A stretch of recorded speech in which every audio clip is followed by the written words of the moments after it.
We want to start off by saying we know that this is a cruise blog. However, with no cruises sailing in the US for over 6 months, we made the decision to book a land-based trip. There's no better place to recapture some essence of normalcy than Walt Disney World, right? Well, we're back, and we want to let you know what it's really like at the resort. Whether you plan to visit Walt Disney World or you're just interested in what it's like to travel right now, we break down our entire trip. I'm DB from EatSleepCruise.com, and here are the 12 things you need to know about visiting Walt Disney World during the pandemic. In pre-COVID times, planning a trip to Disney World could be a full-time job. Comparing all the hotel options, pre-booking fast passes, and securing dining reservations 180 days in advance meant days of planning. That is no longer the case if you travel to Disney World right now. For the time being, there are only a select number of hotels open on property, with a gradual reopening plan. Further, for the time being, fast passes have been suspended, and restaurant reservations are only available 60 days in advance. This means less headaches and stress. However, there are some caveats. You do need to make park reservations for each day now, and currently there is no park hopping. While some park reservations do sell out, we had some flexibility to alter our plans during our recent trip. It is true that you will need to wear a face covering at all times. Disney has made it very clear the guests need to wear a mask covering the mouth and nose at all times, unless actively eating or drinking while stationary. The only other time you're allowed to take your face covering off is in designated relaxation zones. This rule is strictly enforced. Cast members routinely remind guests of these regulations throughout the park. No professional photos will be taken without a mask properly on your face. This includes ride pictures. These photos will not be loaded to a purchased Memory Maker account if a face covering is not in place. This goes for any other guest that is visible in your photo. Disney is also strict on the type of face covering you must wear in the parks. Gaiters and bandanas are not allowed. As individuals who live in a state with a face mask requirement since April, this regulation was not a big deal for us. Wearing a mask all day in the September heat while at the parks was not even as bad as we had thought. However, if you are not used to wearing a mask for hours at a time, you may want to practice at home first. Disney refers to the 6 feet apart rule as physical distancing. Throughout the park and the resorts, there are markers to indicate proper spacing between guests. This includes hotel lobbies, restaurants, Disney transportation, ride queues, and even some of the stores.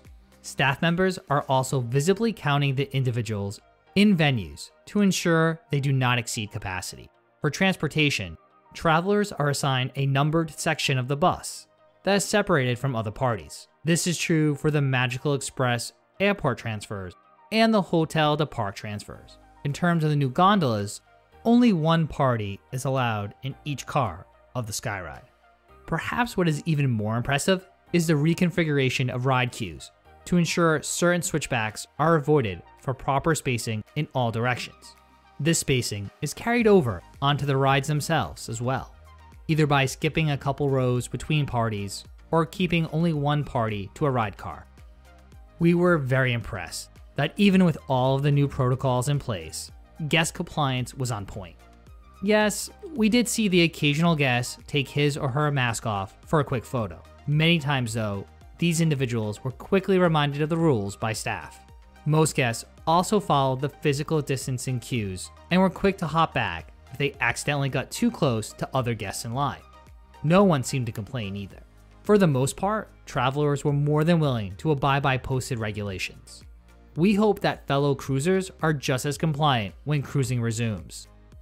With the new health and safety protocols, Disney has reduced park capacity. It has also instituted a new park reservation system to limit the total number of individuals that can visit each park each day. So yes, when visiting Walt Disney World during the pandemic, the crowds were much smaller. The lines for rides, restaurants, and photo ops were certainly shorter than normal times. Getting to the park early and strategically riding popular attractions at off-peak times, we were able to ride most attractions 2 or 3 times each day. The smaller crowds meant we were able to enjoy ourselves. Also, we never spent too much time waiting outside in the direct heat, which made wearing a mask in Florida summer more bearable. However, more recently, wait times have begun to tick up in the parks, especially on the weekends. So, if you're planning a trip to Walt Disney World soon, we highly recommend downloading the Disney Experience app and tracking the wait times to get a better sense of what the lines might look like during your trip. Still, they should be considerably shorter than they would be in pre-COVID times. Even with shorter wait times during our visits, there were still some lines. We had to wait for some of the more popular rides. Wait times did reach more typical 45 to 60 minutes in the middle of the day. Newer attractions and popular rides, such as Mickey and Minnie's Runaway Railway, Smuggler's Run, Slinky Dog Dash, Seven Dwarfs Mine Ride, Splash Mountain, and the Test Track all had rather long waits in the mid to early afternoons. While historically slow, we even waited around 40 minutes for some of these attractions. For the most part, we tried to plan our days to experience these attractions in the morning or later in the day. Still, we did get caught in a longer than predicted line a few times due to ride disruptions or the increased sanitation of ride vehicles. So our 15-minute advertised Jungle Cruise wait was more like 30 minutes. Likewise, we were stuck in a queue at Mickey's PhilharMagic due to cleaning for a good 25 minutes. To be honest, we felt completely safe during our entire visit to Walt Disney World. From the hotel to the transportation to the parks and restaurants, Disney did a great job implementing and enforcing health and safety measures during the pandemic. Yes, we did take extra precautions ourselves. In our hotel room, we used disinfectant wipes to sanitize high traffic touch points, such as door handles and light switches, despite Disney's cleaning protocols. In the parks, we carried travel-size hand sanitizer and wipes. We also packed extra masks just in case. When returning from a full day in the parks, we sanitized our phones, magic bands, and backpacks. We also used Lysol spray on our footwear. With the mix of Disney protocols, fellow guest behavior, and our own height measures, we did not feel at any increased risk. We focused on having fun while being cautious. Per our state's guidelines, we both took a COVID-19 test to return home, which came back negative a few days later. Now, one limitation of visiting Disney World during the pandemic is that not everything is open. As mentioned previously, several hotels remain closed at this time. We opted to book a more expensive room category than usual, a boardwalk villa, although it ended up being one of our favorite new areas of the resort, and it was very convenient to walk to both Epcot and Hollywood Studios. Several quick service and table service dining options in the parks and the hotels are also still closed. If you're a foodie or a picky eater, this might make managing meals a bit more difficult than usual. Still, we managed to secure a few table restaurant reservations along with other quick service meals in the parks. Currently, Disney transportation is also a bit more limited, with hotels staggering the modes of transportation available to guests. This meant some vehicles, such as the friendship boats, were not running. We were fine walking, but those with mobility issues might realize some of these limitations. If you couldn't already tell, we are those crazy people that typically get up early to head to the morning magic hour, then park hop later in the day to the park that has extended evening magic hours.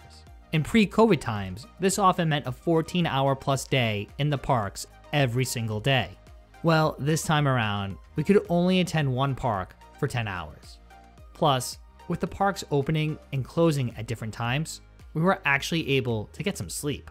Scheduling our days to rotate between parks that opened early and parks that opened later meant we weren't overtired each day. There were also no magic hours in the morning or the evening to contend with. Honestly, I was more fond of the operational hour changes than the princess. Either way, the change of pace meant we were able to enjoy some nice dinners and relax at a resort after a full day in the parks. Can you still have fun at Walt Disney World during the pandemic?